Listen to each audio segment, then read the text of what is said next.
So in this tutorial, you'll learn how to animate in Toon Boom, even if you've never opened the program before. And if you'd like to download the animation that we create in this tutorial, it will be available for download at the end of this video.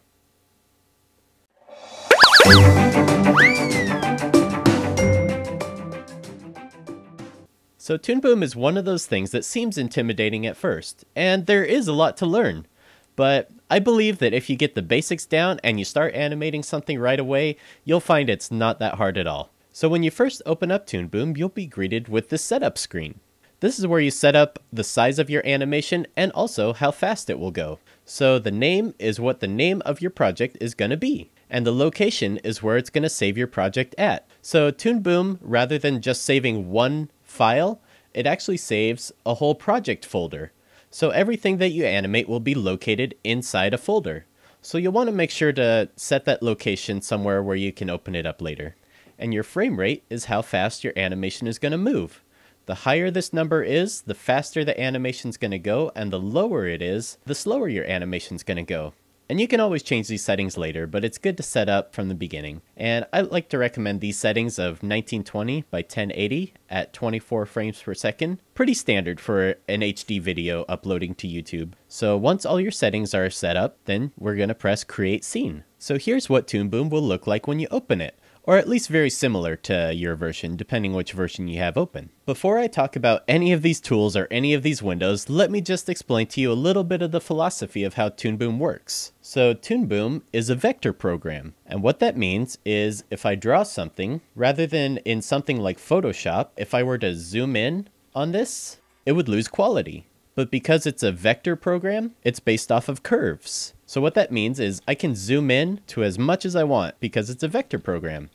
So if I draw something in Toon Boom, just with my brush tool here, you'll see that it looks kind of jagged and kind of rough and not look very good. And if you're familiar with programs like Photoshop or any drawing program, this is called aliasing. And the difference between anti-aliasing and aliasing just means how smooth the line is. So you can see here, there's like very sharp, rigid edges. Well, that's because we're in our OpenGL view. And the way I like to think of it is just, this is your animation view. You know, this is where you're going to do all your work, all your hard work, all your drawing and stuff. But then when you want to see the final, we need to click on this render view. But when we do that, it's black. Nothing's showing up. Why is that? Well, it's because I have a black line and it's on no background. There's no background going on behind it, which means it's transparent. If I were to draw a white stick figure like this, he shows up against the black background, but my black stick figure is still here. If we want to add a quick background, we can go down to this plus button right here, hold down our mouse button, and select color card. And what that does is it adds a white background behind everything. So when you add this color card and you go back into your render view, you'll see our lines are actually really smooth because this is what the final animation is going to look like. In OpenGL, even though it looks kind of raggedy, don't worry, that's not what the final animation is going to look like.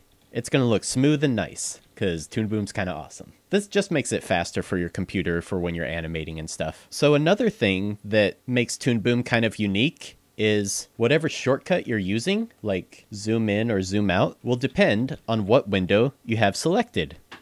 See, I'm zooming in on my timeline, and if I click here, I can zoom in on my stage. And you can tell which window is activated by this red outline here. I like to turn on a setting, which is under Edit, Preferences, General. We want to click on this Focus on Mouse Enter. This is a really important setting that I personally prefer, and I know a lot of other Toon Boom animators prefer this setting as well. So what that means, once we press OK, that'll turn on your setting. So now you can see the window that my mouse is in will have a red outline around it. So instead of having to click to activate it to zoom in and out, it just automatically works depending where my mouse is. So for navigating around your stage, the spacebar will pan around so you can see your stage. Number 2 will zoom in, and number 1 will zoom out. This may seem weird at first, especially if you're used to like Photoshop, where Control Plus and Control Minus are zooming in and out, but normally when you're working in Toon Boom, your hand is going to be on the left side of your keyboard. You know, doing things like Control Z to undo, Control C to copy. So 1 and 2 is just right near where your hand is, and it just makes it super easy. To rotate your canvas, hold down Control and Alt, and you can rotate your canvas like so.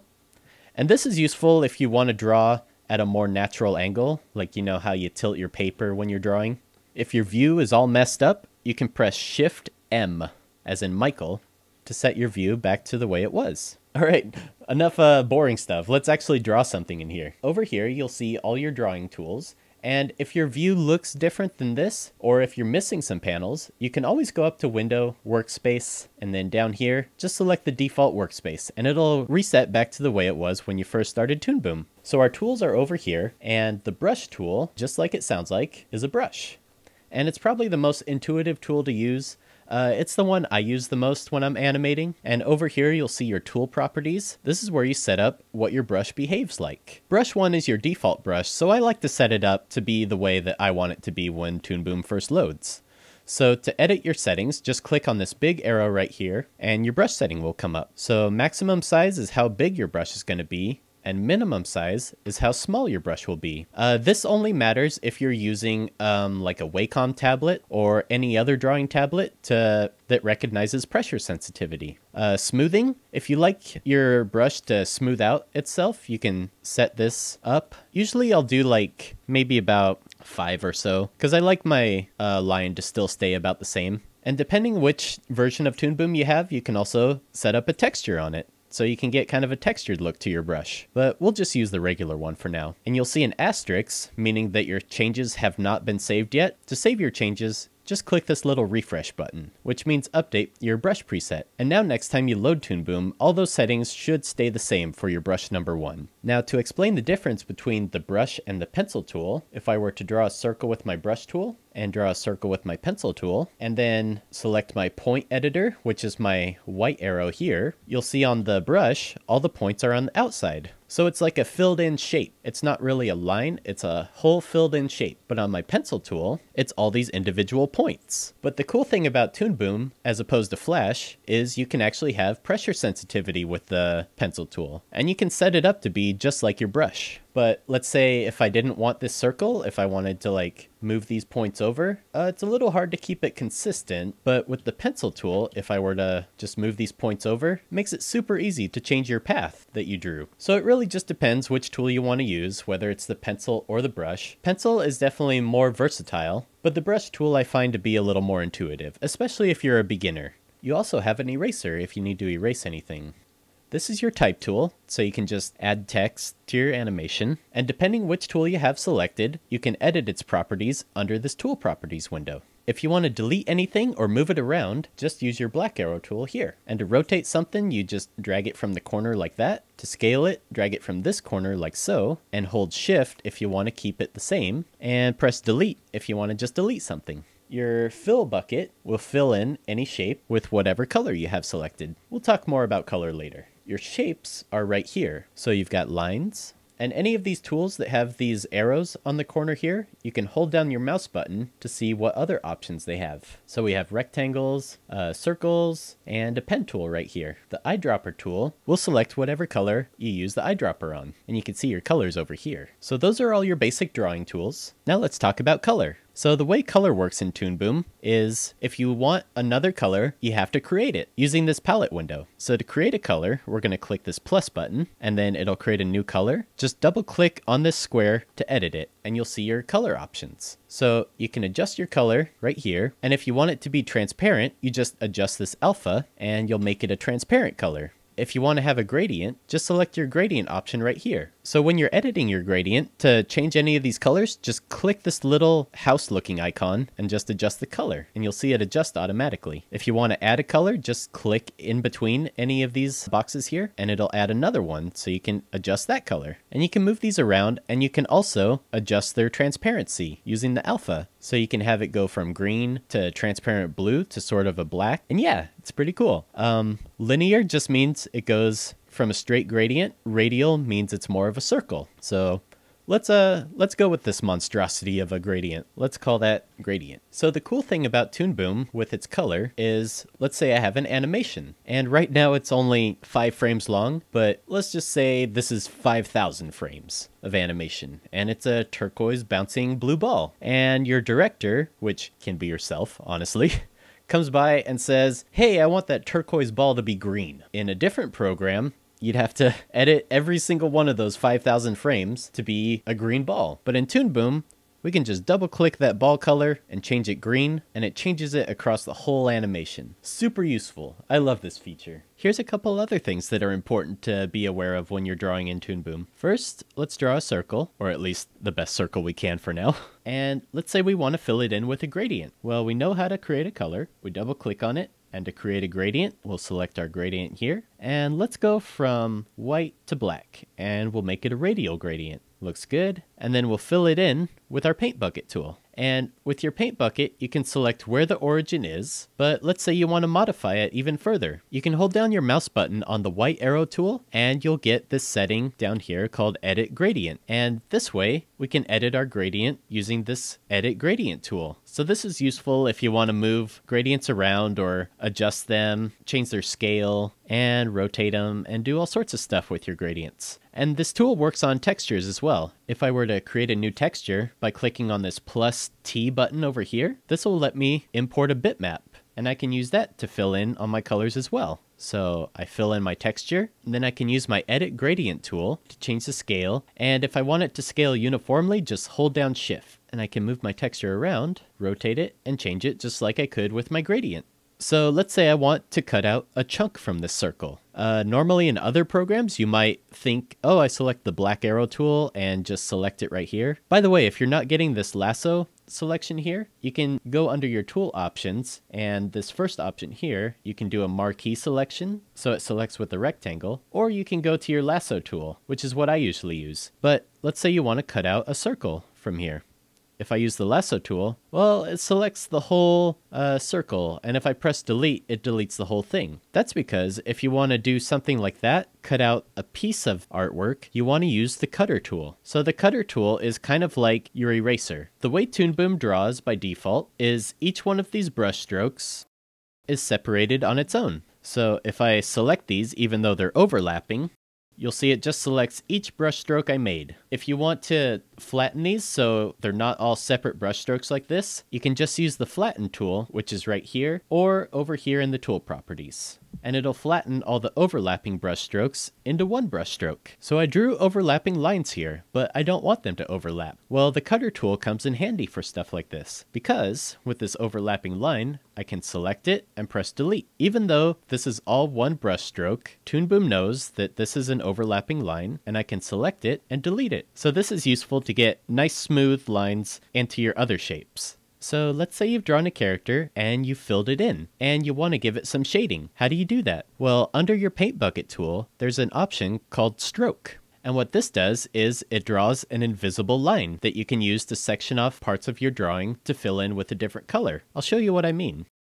If I were to fill in half of it like this, you'll get a message here that says you have added a stroke to the drawing, but it will not be visible unless you activate Show Strokes from the View menu. I know this will happen, so I say don't show this again and press OK, but I can't see where the stroke is that I made. Well, if I press the hotkey of K, I'll see where all of my strokes and outlines are. And you can see it even shows the outlines on my brush strokes here, shown in blue. But this is useful for seeing all the invisible strokes that I've made. And also if I draw any new ones, I'll see where those are made too. And then if I go to my paint bucket and I select my shading color and fill in, you'll see it only fills in up until this invisible stroke. And if I press K again, I'll see that stroke is not showing. And even if I go to the render view, I'll see that no strokes are showing. So that's a useful way to shade your character, is with the stroke tool.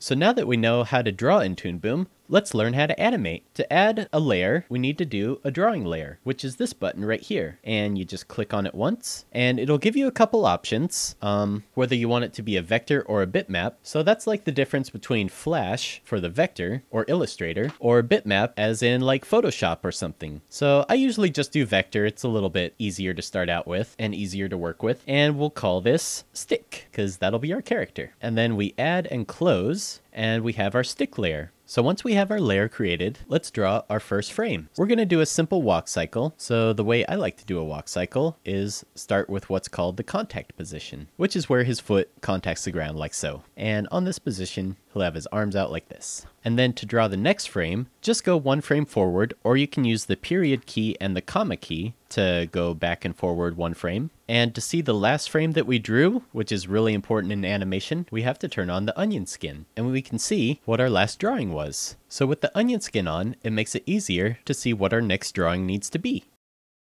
And we'll continue to animate using the onion skin, drawing each frame. And if you want to adjust how far back you want to look, you can drag these handles to see further back or not as far back of your previous drawings. Alright, so I have one step of his walk cycle ready to go. So here's something about frame-by-frame animation in Toon Boom that confused the heck out of me when I was first starting. I want to copy this first frame and paste it on the end of this walk cycle. So I go down here and press Ctrl-C to copy the frame, or I can right-click and say copy cells from the timeline. And I want to paste it here, so I press Ctrl-V. And it pastes that same frame, right? But let's say I wanted to edit something on here. So I'll just draw a red X just to show that I'm drawing on this last frame right here. But when I go back, you'll see that red X appears on the first frame as well. So the way Toon Boom works is if you copy a frame and paste it, it's a duplicate of that frame. It's not its own separate drawing. So if I did want to edit this drawing, what I would need to do is right-click it and go to Drawings, Duplicate Drawings, or Alt-Shift-D. Alt-Shift-D is probably the most important hotkey to learn in Toon Boom. You'll be using it a lot, so have it memorized. So when I press Alt-Shift-D on this frame, and then I draw a red X again, you'll see if I go back to my first frame, the red X is not there. These two are now separate drawings. So let's say also I want to hold on this frame so it doesn't disappear at the end. What I would need to do is extend the exposure. And exposure is just how long a drawing stays on the frame for. So I can right-click over here and go to Extend Exposure, or the hotkey of F5. And that'll hold my drawing for as long as I selected. And if I wanted to use this same artwork, but do like a different frame, like let's say I wanted to draw that red X again, if I go to frame 20 and draw a red X, it doesn't do it on frame 20, it just does it on that drawing. So what I would need to do is set up another drawing that happens at frame 20. Again, using that hotkey of Alt-Shift-D. And you'll see in our timeline a little line appears because this is now a new drawing. Even though it's the same artwork, I can now draw that red X and it'll appear on frame 20. So anyways, back to our walk cycle. Let's say we want this to loop. Right now it's just one step. Not super useful for a walk cycle, right? So what we need to do is select all these frames by selecting the first one, holding Shift and selecting the last one, right-clicking and going to Create Cycle. And we want to insert the number of cycles that we want. So I'll just do 10 for now and press OK.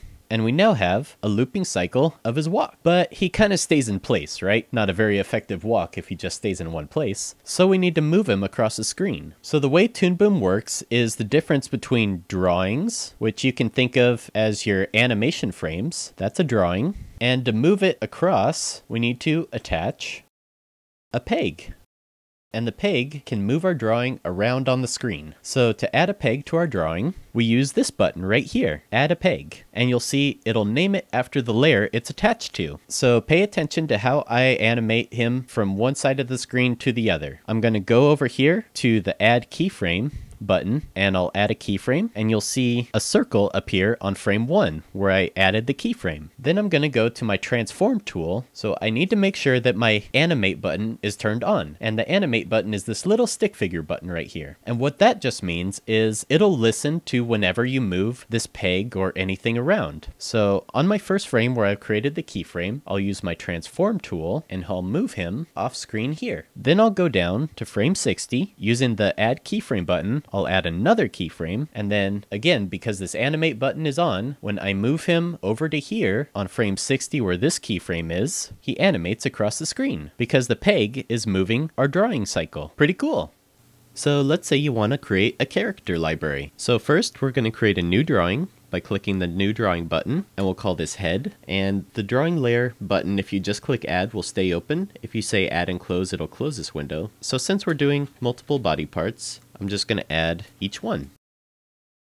And then for the last one, I'm going to say add and close. So now we have all of our body parts. So let's draw each body part. First we'll start with a simple body, and we'll fill it in so you can see, and we'll do a simple head, and we'll go through drawing all of our body parts. And at this point I'm trying to fill in this arm, but there's a little bit of a gap. If you have gaps in your drawing and it won't fill in, you can always go up to your tool properties and select this gap icon and say close small gap, and then it'll fill it in.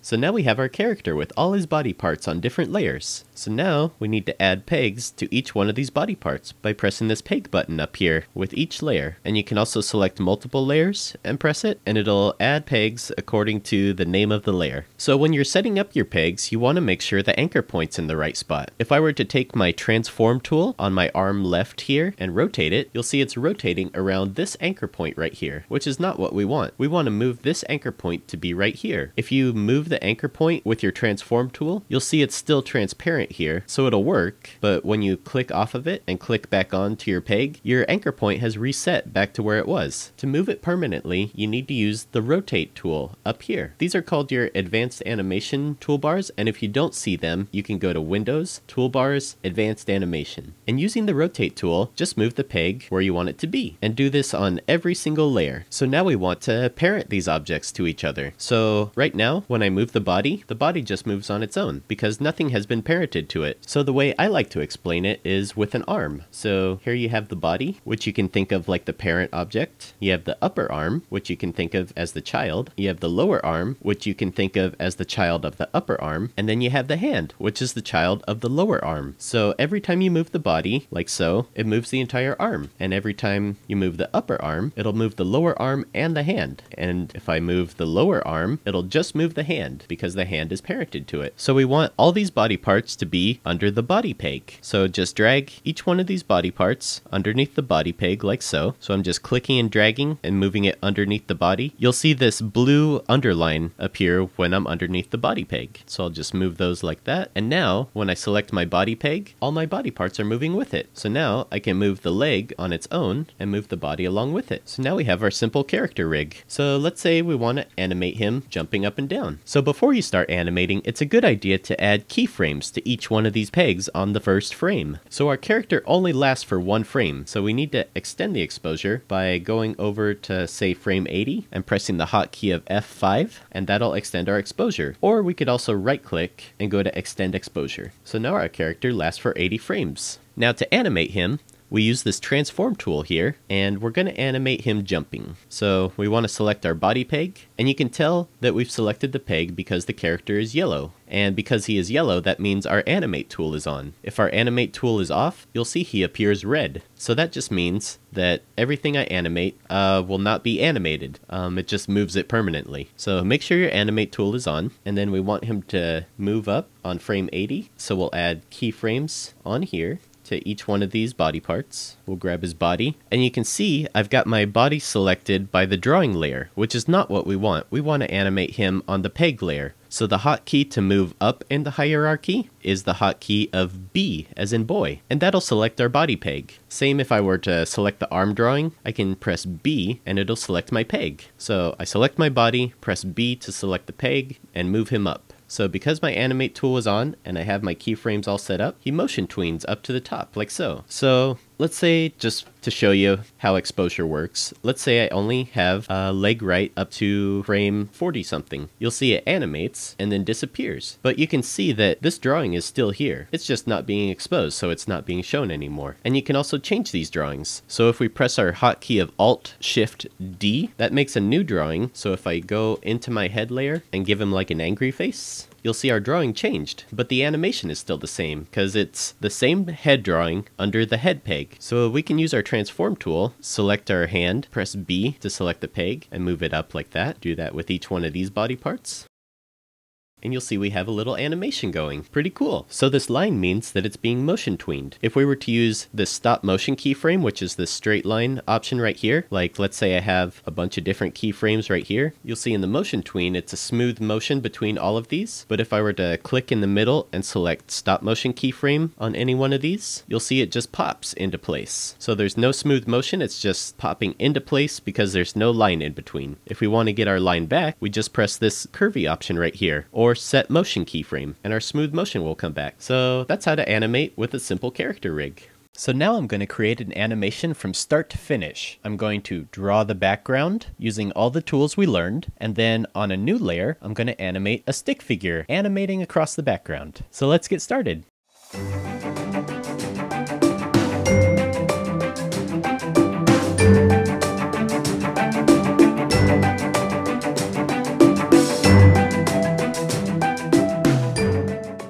So my animation is all done, but one issue I'm having is the character's head's not filled in. Well, I could just go frame by frame with my paint bucket, filling in like this, but there's an easier way. If you have outlines, but you want to fill everything in with one color, what you need to do is go to, hold down your mouse on the paint bucket, go to Paint Unpainted, and then over here in your tool properties, there's this button, which says Apply to Multiple Drawings, and there's an arrow going to the right. So if I have that on, and I just select the whole stage, like so, it'll fill in his head, but because my Apply to Multiple Drawings is on, it went through every single drawing to the right of the timeline and filled in his head automatically. So now my head's been filled in. Super easy. And you'll see, like, there's parts where if it sections off like that, you know, it's filled in his armpit and stuff. But that's easy enough to go in with your arrow tool and delete. So it depends on whatever's easiest for you. That's just a quick little way to fill in all of your drawings if you already have an outline. Alright, so let's say your animation is all finished, but you want to add music to it. How do you import sound? Well, it's pretty easy. First, we just go to this plus button right here, hold down our mouse button, and then go down to sound. To import a sound, just double click on the music note, and you'll get your sound editor. And to import the sound, right click up here on the top part and say import sound. Select the audio file you want to use and press open, and it will import the sound. And you can tell it works because you can see the waveform here as well as down here in the timeline. If you're having issues with the sound, try exporting it as a different file type. For example, maybe a WAV file type might work better. So after you import it, click Apply and Close. So to hear sound in Toon Boom, you have these two buttons. You have the scrubbing option and just enable sound option. So scrubbing is useful for like lip sync if you need to scrub and hear mouth sounds. That's what scrubbing is useful for. And the other one, if it's on, it just enables music to play when you play it on your timeline.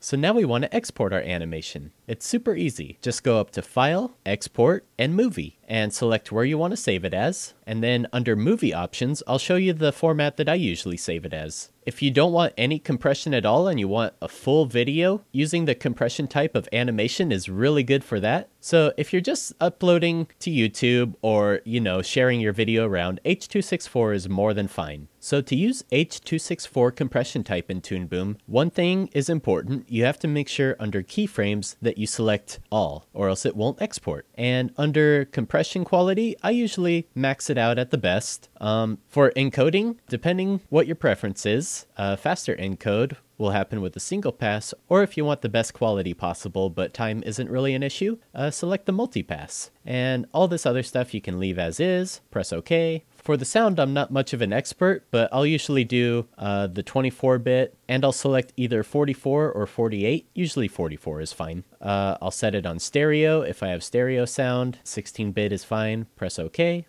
Prepare for internet streaming, I'll usually leave checked on, and all these settings look good. So we'll press OK, and we've picked our destination and our file name, and we press OK, and our movie will export. So now we have our fully exported video, ready to be uploaded to YouTube or anywhere else. And that's it. Thanks guys for watching this tutorial, and I hope you learned something. If you have any questions about Toon Boom or anything animation related, please feel free to leave them in the comment section below. Don't forget to like and share this video with your friends who also want to animate. Also, if you find my tutorials helpful, please feel free to become a Patreon supporter. I'd super appreciate the help, and I want to give a special shout out and thank you to all my Patreon supporters. You guys are awesome, and you help me to do what I love to do, and it means the world to me. Anyways, take care guys, and I'll see you in the next tutorial. Bye-bye!